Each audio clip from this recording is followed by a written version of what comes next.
Rashbrooke, Senior Associate, Government and Policy Studies. So, kia ora, Max. Haere mai.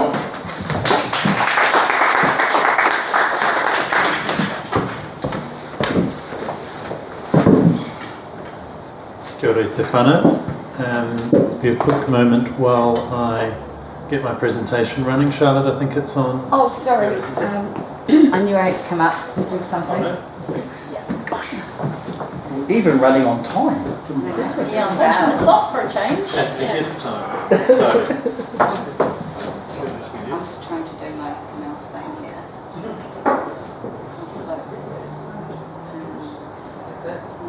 No, it was the other one.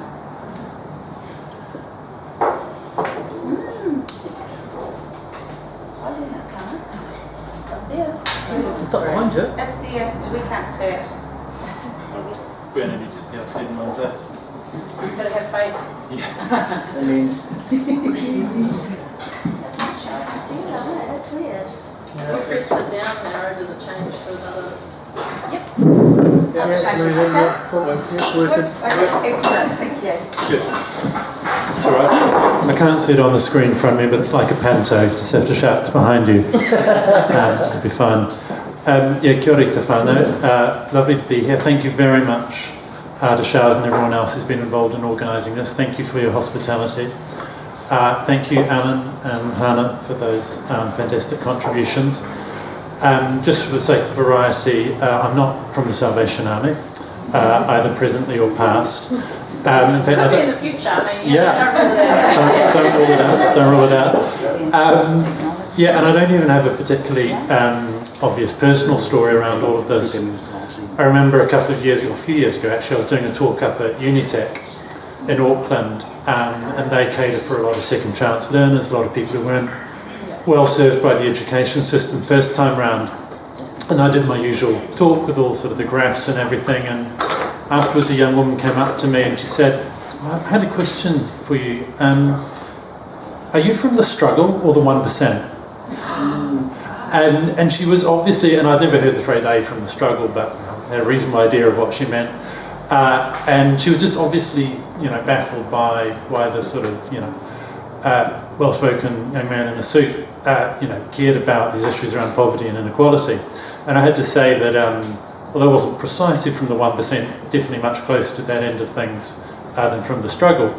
But what I always think is the only thing you can do with privilege is use it against privilege, basically, is to fight for a world in which everyone enjoys the same advantages.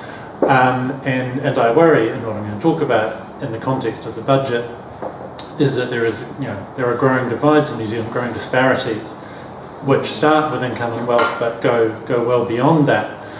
As Warren Buffett once said, there is a class war, and it's my class that's winning.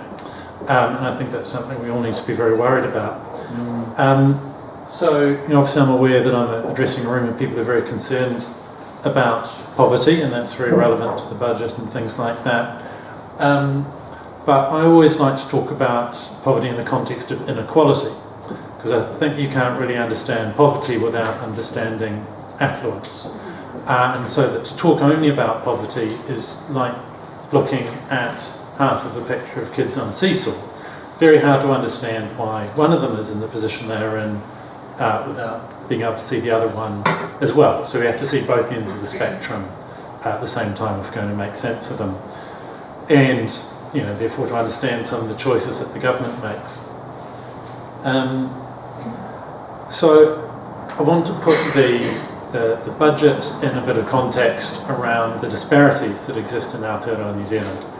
And hopefully this builds on what both Alan has talked about in terms of what the government is doing and the way it's kind of shackling itself in terms of not being able to spend the money that it could to fix social problems, and the statistics that go with the stories that Hannah has told us.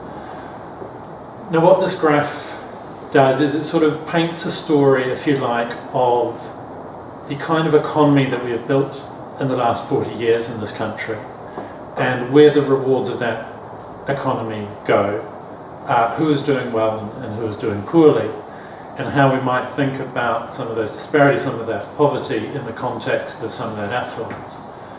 And the graph goes back to the 1980s and it rolls forward to a few years ago, and it's adjusted for inflation. And it looks at the stories of four typical people, because economic inequality of income is a pretty abstract kind of thing. You can't really point at a thing and say that's inequality. So the best way to think about it for me is through these typical people. And so you have someone in the poorest 10% of the country. You have the person in the absolute middle of New Zealand in terms of how much income they earn, someone in the richest 10%, and then someone in the richest 1%. And what you can see, and I hope that you can all see it, is that essentially what we have built in this country in the last 40 years, and I say built deliberately, this is the result of politicians making deliberate choices. This is not gravity, this is not inexorable, this is not chance or fate, this is the result of deliberate policy decisions. We have built an economy in which for 30 or 40 years there's been very little increase in income for either poor people or middle New Zealanders. So it's not just a story about poverty, it's a story about inequality.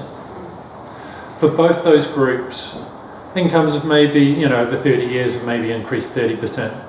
They've grown a little bit. Although actually, if you can take housing costs into consideration, then for the poorest 10%, they've barely changed in 40 years. Conversely, if you're in the richest 10% of New Zealand, your income has more than doubled in that period. And finally, if you're in the richest 1%, then your income has absolutely skyrocketed.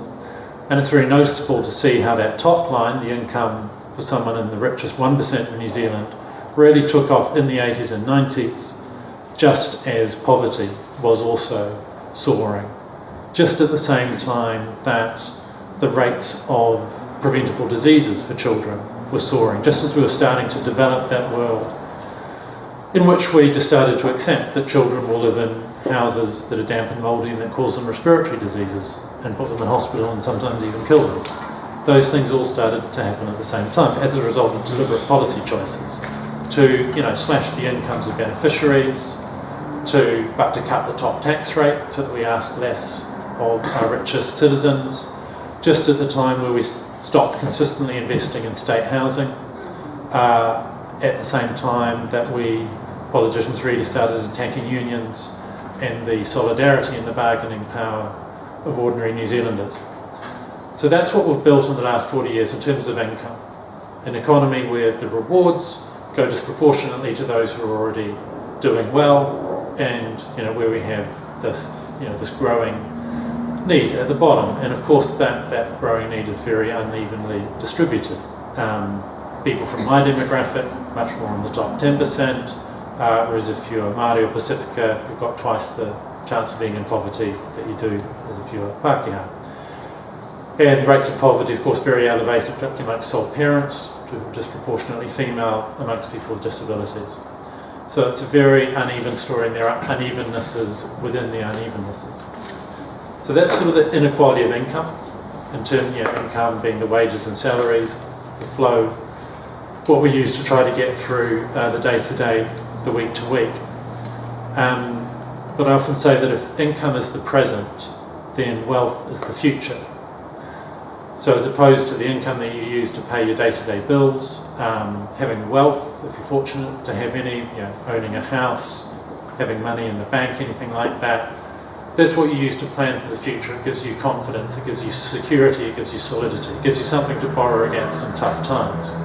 So the distribution of wealth matters just like the distribution of income. And the bad news is that the distribution of wealth is even worse than that of income. This is a cartoon that I developed with the very talented Toby Morris from the Spin-Off. And it thinks about wealth of Aotearoa New Zealand as if it were a 10-storey building. Again, trying to make the sort of very abstract thing a bit more comprehensible. With all the wealth, there's about $1.6 trillion, I think, of household wealth in New Zealand. If that were a 10-storey building, who would own how much of that building?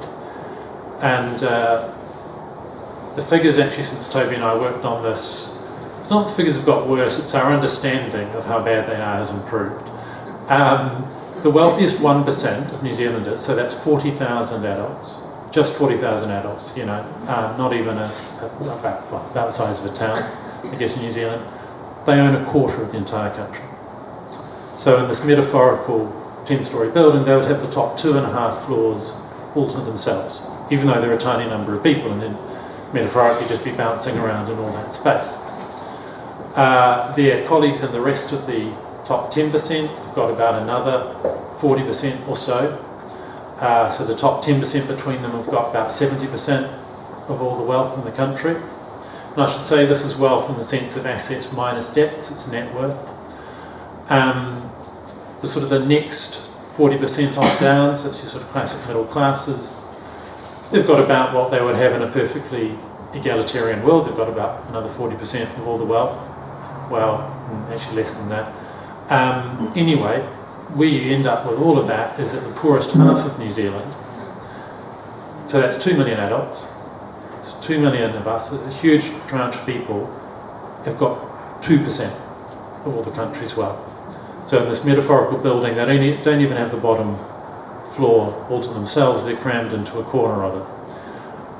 And indeed, of that poorest half of the country, if you take that down right to the poorest 10% by wealth, that poorest 10% is all in debt. They're all in negative equity. Their debts are greater than their assets. So there's huge inequality of wealth.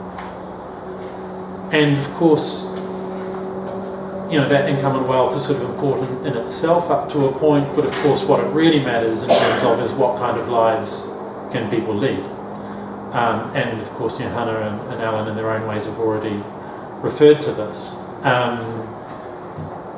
I think because there are all these other things that come with wealth or are absent through the absence of wealth, it's a little bit like in this country there's two different escalators running. There's an up escalator and there's a down escalator. And if you've got wealth, then you're on the up escalator in the sense that you can use that wealth to buy a house and of course to help your children to buy a house. But you can also buy a house in a particular area, and this is particularly relevant in Wellington, where I'm from, but notably in Auckland. You buy a house in the grammar zone.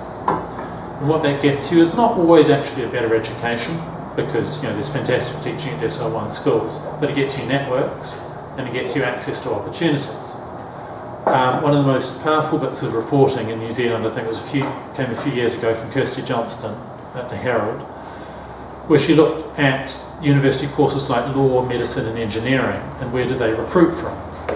And in the period she looked at, which spanned several years, when Canterbury University took 2,000 students into its engineering program, 8 of them were from Decile 1 schools. Victoria University's law program in the same period, 1,400 students, I think 3 of them from Decile 1 schools. Auckland Medical School, same story. These getting into certain schools is almost a prerequisite now for certain kinds of advantages. And then of course those advantages, those professions lead to higher incomes, which in turn leads to greater access to wealth, better access to healthcare, the ability to influence politics through political donations, which serve your own interests. All these things that put you on an upwards escalator, while at the same time people are dealing with all the things that Hannah referenced at the other end of the scale, all these things that despite your best interests can push you down, can keep you on that down escalator. And so we see these very significant differences in opportunities depending on what kind of wealth and income you have. And as if it weren't enough that we have a lot of people in our country with low levels of wealth and low levels of income, they are also being hammered by the cost of living. And a few years ago, Statistics New Zealand clocked onto the fact that, of course, there isn't one rate of inflation. We all experience different rates of inflation because we buy different things. And when they ran the data going back to 2008, they worked out that the richest New Zealanders have experienced inflation of about 20% over that period, but the poorest New Zealanders have experienced an inflation rate of nearly twice that. So even inflation is uneven. Even inflation has disparities. And that, of course, brings us to the budget, which was one very heavily framed around inflation and the cost of living. Now, just a brief pause before I get into that. In terms of what this government's record has been like overall on these issues of disparities, it's a bit of a mixed picture. I'll come to the child poverty rates in a moment. They have fallen since this government came to power, at least between 2018 and the middle of last year, which is the most up-to-date data we have. Income inequality has actually fallen a little bit under this government on the recorded measures.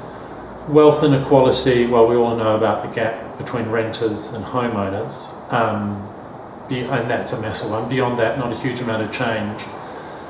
But there's there's all sorts of different stories going on underneath those overall statistics. And I guess, what you've got in terms of, I think what sort of Alan and Hannah have been talking about is, I think, unmistakably an increase in extreme poverty. The number of people accessing food banks and things like that, that kind of real desperation, the strains that COVID in particular inflicted on households that were already struggling. At the same time, the government has spent a huge amount on increasing benefits and increasing accommodation supplement and things like that. And I think for households that were perhaps closer to the poverty line, who have been able to translate that extra income into differences in their lives, that has helped and that has lifted families up above the poverty line. But you don't want to mistake that for thinking that just because there's a positive story in that part of the spectrum, that there isn't all these other things happening, which of course we know are happening at the same time. So, a mixed record at best, you could say, I think, for this government so far. And so you might have hoped to see even more action from them in the budget. But in point of fact, there was very little to celebrate from the point of view of reducing disparities. Nothing much on the taxation front, even though we know that when you look at New Zealanders who've got more than $50 million in net worth, so at the rich list, nearly half of them pay less tax than a minimum wage worker does, because they take their income mostly as capital gains, which of course we don't really tax in this country. There was the odd good thing in the budget. You may have seen the announcement on child support that finally payment of child support to parents who are on benefits will not be taken by the state to offset the cost of their benefit. It will actually be passed on to those parents, who are of course disproportionately women and disproportionately poor. And that will help, I think, about 40,000 parents, the cost of about $70 million a year, something like that. That sort of discrimination has been embedded in the welfare state for at least 90 years. So that is actually a really significant change, and that's to be welcomed. Some improvements on things like dental grants, but pretty small fry really. And a big focus on a cost of living payment for people in the middle of New Zealand, one that specifically excludes the poorest New Zealanders. You can't get the cost of living payment if you're on a benefit, and yet who is being hammered by the cost of living? So, that is pure politics. We have to see that for what it is. And of course in the budget, no increase in benefits, although there have been increases in benefits in previous years. And that creates real issues for the government, particularly in terms of its child poverty targets. Just before I get onto that, this is a graph. Look, it's got a whole ton of lines on it. It's quite complicated, but I'll try to tell you a simple story out of it. It's basically taking a whole lot of the core benefits that are paid in this, job seeker support, sole parent support, supported living payment, those kinds of things, and it's graphing them against the average wage. And it's going back over time, back to the 80s. And the reason this graph is important is I think poverty in very many senses it is absolute. Poverty is partly just not being able to pay the rent, not being able to afford food, but it's also relative. It's about not being able to have the things that other New Zealanders have. It's about being excluded from a way of life. It's about being excluded from enjoying the fruits of a society that you have helped build. So the relativity is really important between beneficiaries and people on the average wage. It's one of the most crucial things there is. And on this graph you can see there's a really sharp fall in 1991, and that is Ruth Richardson, the slashing of benefits in the mother of all budgets. But actually worse than that over time is the fact that we have allowed benefits, because they're not aligned to wages, benefits have fallen further and further behind wages, so the living standards of beneficiaries have fallen further and further behind those of people in the paid workforce. And that's a story of a real, people almost, becoming detached, through no fault of their own, through policy choices that our politicians have made. A really profound, and that happened under John Key's government, but it happened under Helen Clark's government to a really profound extent, and to a point that I think they have never been held accountable for. And then you see at the end of that graph, the kick up in basically all the main benefit rates under this government. And I think that's quite a good way to summarise sort of what they've done. Those are real increases. Some of those lines are almost going vertical. And yet, it's still a mountain to climb, and that's why I gave my talk that title. They've only really started to address the damage of 30 or 40 years. How much difference you can expect one government to make faced with a moderately conservative New Zealand electorate is an interesting question. But, there it is. They've only really got part of the way. And that creates real problems for them in terms of their child poverty targets. Now, again, a subject where there's an absolute welter of data and there's like 9 or 10 different targets and all sorts of measures and things. Just going to show you one, and it's quite a similar one to the previous one. It's about how many children are in families that got less than half the typical income. So again, it's that question, are people actually able to maintain their the living standards that New Zealanders expect as being part of the way of life, the living standards you need to feel part of New Zealand society in its fullest sense. And what you see is that the government, made a decent inroad into that in its early days with the Families Package in 2018, $1 billion, added to benefits, essentially, and working for families on a yearly basis. And that's been great, but it's basically been flatlined since then. They've not met their 2021 target for reducing that level of child poverty.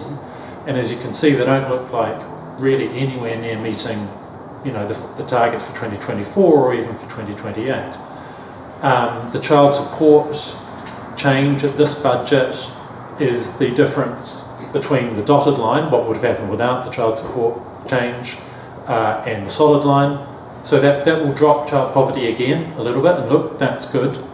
But the projection, even so, is that child poverty will start to tick up again in the absence of anything else. So the government's doing some good things, but they're just not anywhere enough even to meet the targets that they themselves have set. And so, we have to think about, well, what next? Now, I want to leave lots of room for questions, and my two fellow speakers have done a fantastic job on that front. So I won't talk about these in huge detail. But again, it's the same kind of story. There are some good things in prospect. Fair pay agreements, I think will lift the floor, basically give workers who've got good conditions and with one employer to say, hey, that should be true for all the employers in our industry. So deal with some of the cowboys, raise terms and conditions really quickly rather than having to laboriously try to unionise 800 different scattered workplaces. I think that'll make a difference. Social insurance, it's a divisive policy. There'll be a range of views about it in the room, I suspect. It'll help deal with some economic shocks, particularly for minimum wage workers and there or thereabouts, provide a bit more income security. It'll be a positive thing up to a point. But again, no way are those things going to be anywhere near sufficient, for dealing with the scale of poverty and disparity that we see. And so I think we need to be much bolder. We need to be thinking about a whole range of things that would really shift the dial. Of course, these are all things that are difficult to get across the line politically. I'm not naive about that. But we do need to be thinking about things like, really actually trying to build up the wealth stakes of people who don't have any, wouldn't otherwise have any. And I absolutely take Hannah's point. This isn't all about dollars and cents or incomes. It is about hope and support and aspiration, people standing beside you. And I think we need to do a lot better on that front. But we also just need to boost people's, the level of wealth that they have behind them, their kind of stake in society. So what if we had a proper Kids KiwiSaver scheme? You know, we enrol all children in KiwiSaver at birth, government does a kickstart thing, you know, for middle income families there's some match savings incentives, for beneficiary families the government is making contributions into that account, then, you know, it accumulates, it grows in the same way that the savings of wealthy people grow. So put that power in the service of the, you know, most disadvantaged children, so that they hit adulthood with some kind of wealth stake that they can turn into a house deposit or something like that. You know, and speaking of houses, and Alan's already alluded to it, you know, the government is adding to the social housing stock, and I mean, again, Alan's right, there's some complexities about, you know, how much of that is a genuine addition. But even for what it is, it needs to be far greater. I mean, you know, given the size of the population back in the day, the first Labour government was building the equivalent of 10,000 state houses a year. You know, we need to get somewhere back towards that level of ambition. And we really need to bite the bullet around taxation in this country. You know, not only do we have our wealthiest citizens paying less tax on their income than minimum wage workers, we also just, you know, we don't levy capital gains taxes or inheritance taxes, which are pretty standard in other countries. You know, the United States, the home of free market capitalism, has both a capital gains tax and an inheritance tax. You know, if we taxed, I mean, never mind the Scandinavians, if we taxed even like the Netherlands or Germany, we would have another $20 to $30 billion a year to spend on our public services. You think about that and you think, oh yeah, maybe that's why New Zealand public services always look pretty threadbare. That's why they're really stretched. That's why we're not building all those extra state houses a year. We just underfund our government to a really stunning extent. Now, I don't think governments can do everything. There's certain things that they're really not good at, and things where they need to trust communities more to find their own solutions. But there are some really big picture things where we need government to step up and really properly address some of the challenges that we face. Kia ora. Kia ora.